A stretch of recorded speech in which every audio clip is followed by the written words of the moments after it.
Kasama ko ngayon yung relative ng asawa ko. Ayan. Taga Belgium sila. Dumayo pa sila dito sa Netherlands. Bumiyahe pa sila almost 5 hours. So tara guys.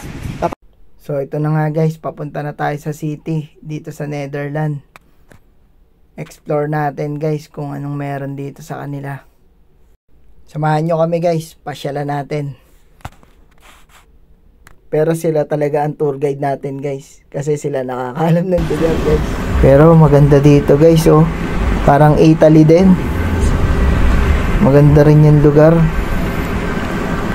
Para lang nasa Italy.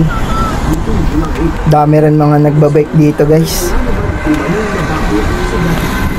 Namiss ko tuloy yung bike ko.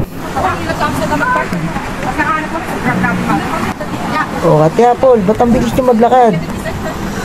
Hindi ko kayo mahabol. Ate Apple, lilo ka muna sa YouTube channel natin. Ikaw din, nakasabit. Hello Philippines. Hello Philippines. Welcome to Netherlands. Netherlands.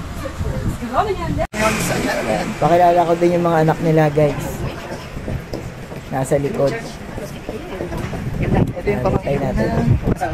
Si Laura and Ashley.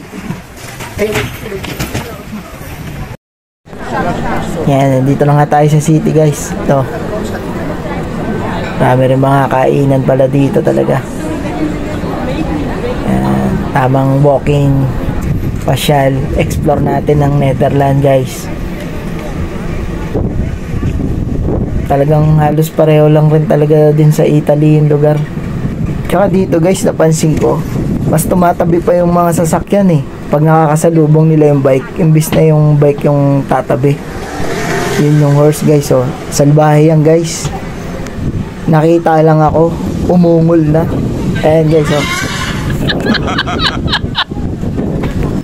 At ito naman ang simbahan na Martini Toren. Isa sa mga simbahan ng Jewish. 15th century na rin yan nung tinayo yan guys. Ang tagal na rin ang simbahan na yun. Bigla akong nagutom ah. Kaya kumain muna kami. Pagkatapos nga namin kumain. At eto na nga.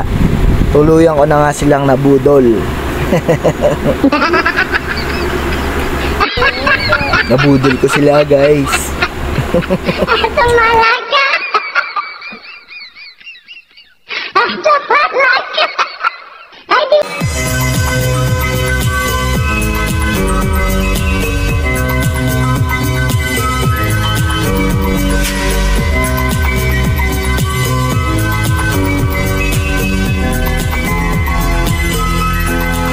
So guys, thank you for watching. Bye bye.